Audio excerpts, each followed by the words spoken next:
Okay. So you finna work. All right, so we are recording. First things first, could you say and spell your first and last name? All right, Tiffany Spicer, TiffanySpicer. Let's not forget the doctor. Dr. Tiffany Spicer. Yeah, gotta put some respect on it. And you are, what's your title? I am the Superintendent of Schools for Waco Independent School District. Oh my goodness. Yes. All right, so they just gave the final vote. First off, I want to ask you, this is a two-way street. Yes.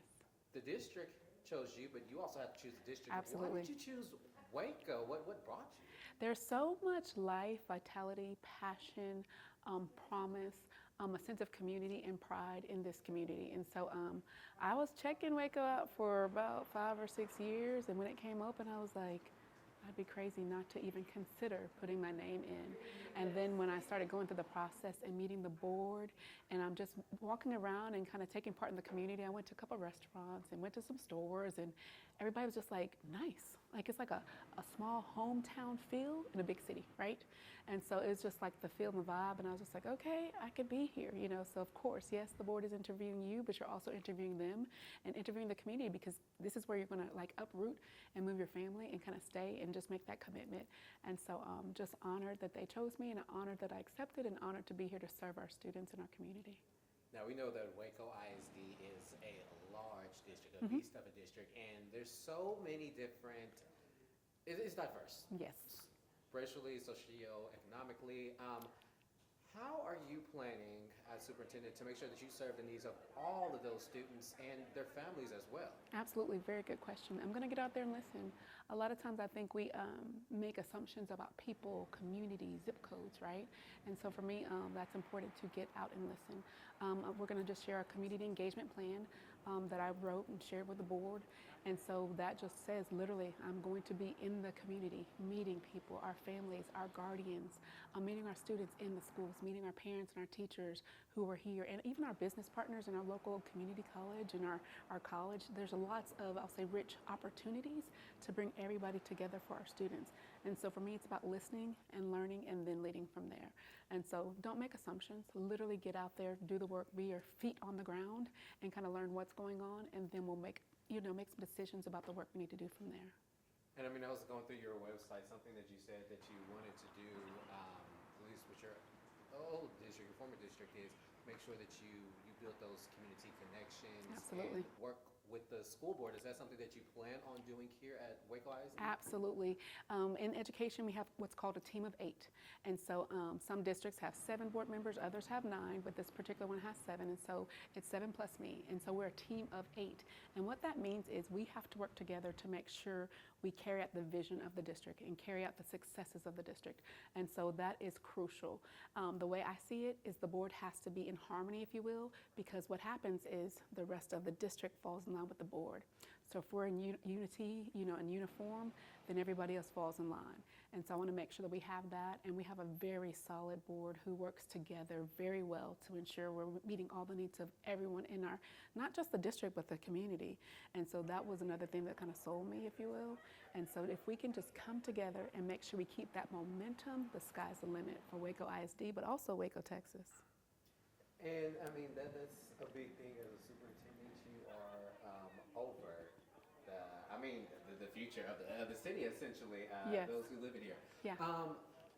We kind of briefly mentioned it, but not directly. You have 19 years of education leadership experience. We know that Kincannon had 30, so you're not new at this. Yes, sir. You have more than 19. 20.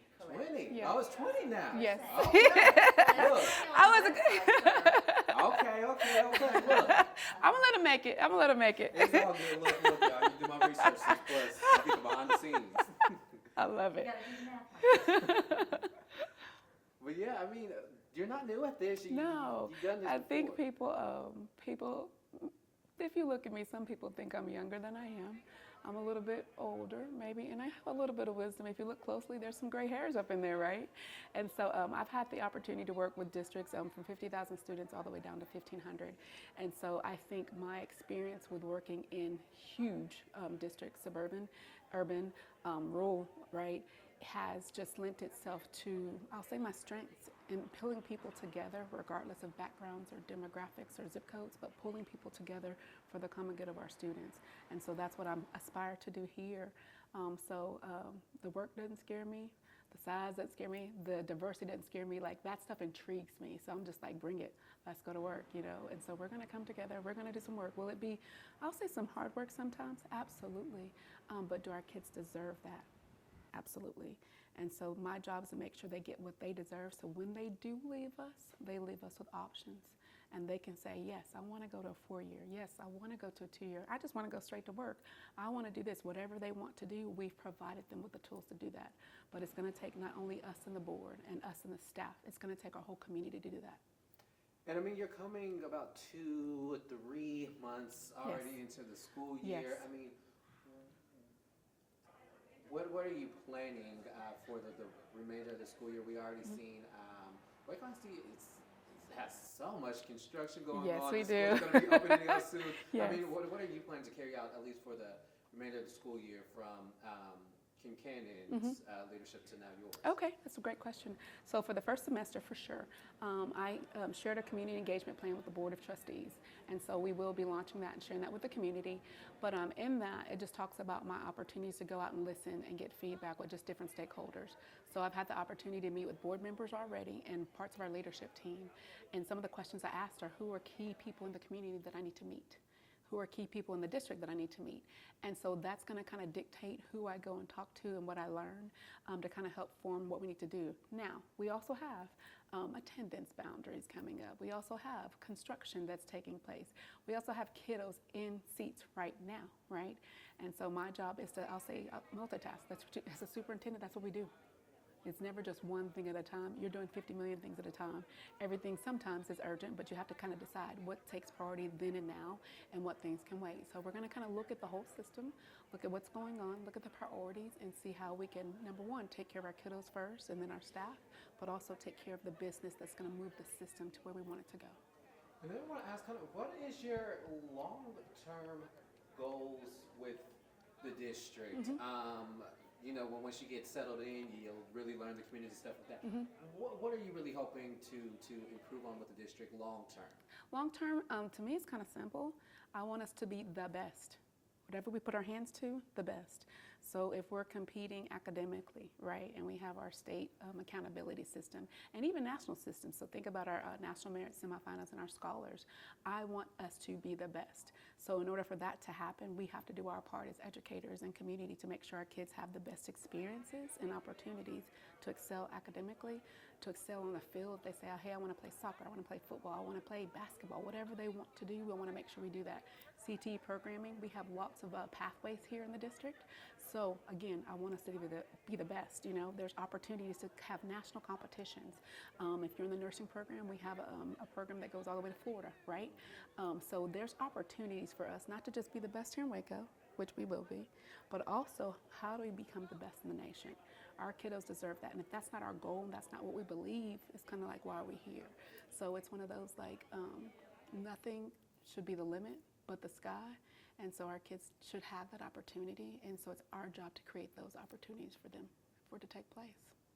And I want to ask, I mean, we talked about, obviously I'm the anchor, so I got a lot of information, a lot of news. But statewide, you probably experienced it with your district, your former district. But STAR testing, Yes. A lot of people are wondering how for improving that and such. What is your goal to improve that? Because, I mean, it's not just these districts here in Central Texas, it's a statewide. It's statewide. So this is the way I can explain it when people ask me about state accountability.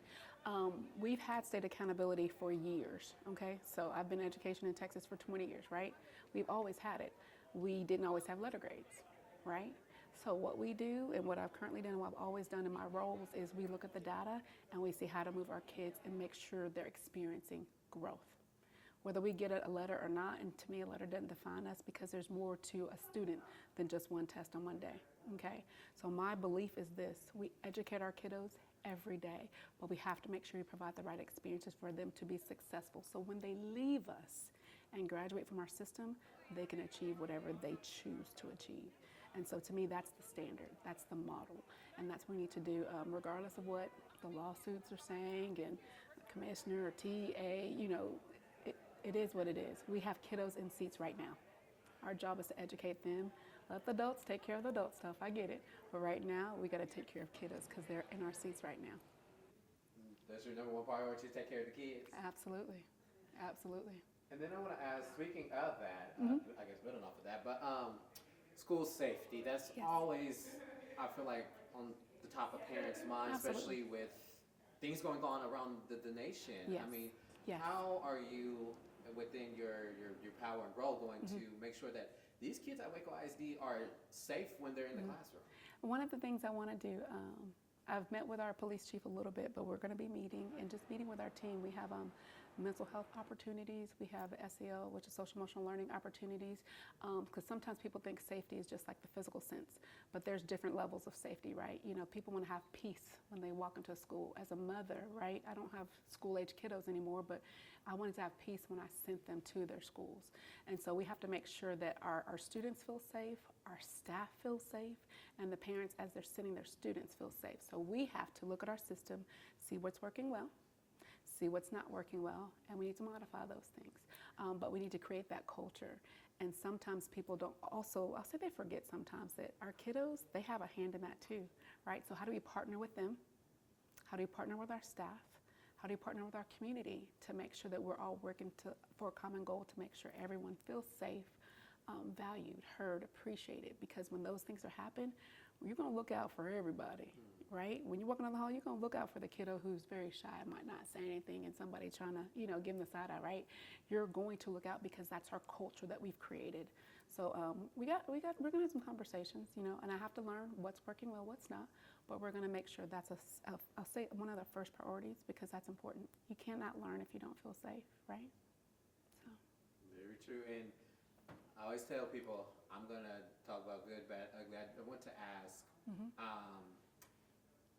we reported, about Waco High School. I want to talk about safety there. We know that they're working on solutions there. Absolutely. I just did a story, 6 News did a story about people coming to the classroom to help, but we've had stories about it. Absolutely. With the riot stuff. Is there any extra effort there to make sure that stays safe for students and families? Absolutely. Everybody's working to ensure, here's the thing, if you make a mistake and something happens, right? Our job is to make sure, number one, we don't repeat that same mistake, right? And number two, to make sure that we put systems in place to prevent that. And so that's our goal, that's the team's goal. I know there's been some meetings and some debriefings. I'm not here all the way yet, but everybody's been kind of looping me in to make sure I'm on top of everything. But we know the work. We're going to figure out the plan and the solutions to ensure we meet the needs of that work and just meet the needs of our students, because they deserve it. Again, they're not going to come to school. They're not going to be successful if we don't have safety in place and a culture that just warrants us to feel like, I can stand up. I can say something if I see something. And so we're working on the right work that's going to make a difference for our kids and for our staff, and hopefully support our parents and make them feel like, hey, my kiddo's safe when they go to school, whatever school they go to here in Waco ISD. Speaking of staff, Yes. we talked about the beginning of the school year. I know Waco ISD took over the bus system and Yes. stuff. So I want to talk about keeping the bus drivers staffed as well as teachers in the classroom and stuff. Is there a plan for recruitment and retention? We haven't set a plan, not since I've been here a few minutes ago. However, I got you. However, I'm not naive to that. All of us, and I'm saying us being superintendents, because we all talk. We're all friends, right? There's about 1,200 of us across the state, and I'm in certain groups, where we meet and we talk about the hard conversations. So we are talking about what that looks like to have teacher retention and not have a high turnover. What that looks like for bus shortages, because again, if you look, sometimes we're robbing Peter to pay Paul, right? They're going to go over there because they pay $2 more, or they're going to go over there because they pay 2% more, right? So how are we going to, keep and retain our faculty and our staff and our bus drivers and our cafeteria workers and whoever else is in our system? But how do we also kind of build that culture to where they want to stay and they're just like, you know what, I might not be making $1 million, however, I love where I work, I'm passionate about it, and I'm passionate about the students that I serve here in Waco ISD. So it's our job to make sure that we kind of push. We're going to have to push the envelope a little bit, but I'm not naive. When January comes around, it's recruitment time, baby, and we're looking to see what we can do for the following year. So we're going to be paying attention, and we're going to be a bold statement trying to recruit and make sure we hit the best for our students. Okay. And yes, I'm not trying to rush you. But You're good. You're good. I can hang with you. Oh, good. I guess I want to ask question. We know that Waco ISD in recent years had. I think Kincannon was here for 5 years, but Yes. We would like to see, I guess, a leader that stay here for a while. Yes. Nothing bad about that. Yeah. She deserves a The retirement. average superintendent says 3 years. Yeah. The life expectancy of superintendents is very short, and I think people just don't know that. There's a couple things at play when a superintendent's hired. They are hired and or fired by the board. So if the board loves them, they stay. If the board does not, they got to go. That's just the nature of the beast. And we as superintendents, we know that. So it's one of those, like the board knows, I'm staying as long as you'll have me. You know what I mean? I'm here to serve. Yes, trying to buy that house and get that locked down real quick because I don't want to stay in a hotel, right? So it's just, I'm going to stay. We're going to work. We're going to get stuff done because our kids deserve it. And that consistency. So to your point, I get it because I've seen different districts. I won't say Waco, but I've seen different districts to where they can't keep a superintendent for that long. But then, like, sometimes if you do your homework and dig a little bit deeper, you'll say, wait, the board changed and they want to go a different direction. You know what I mean? So it's the nature of the beast, but I'm here, I'm ready, and we're going to get some work done for kiddos. That's why it's important to build those the relationship with the board. Absolutely. Yeah. Absolutely. And then, can we talk about you personally? What do you want to know? I know that you are. A lot of people might not know that you're a runner. Yes. I am training for my first marathon.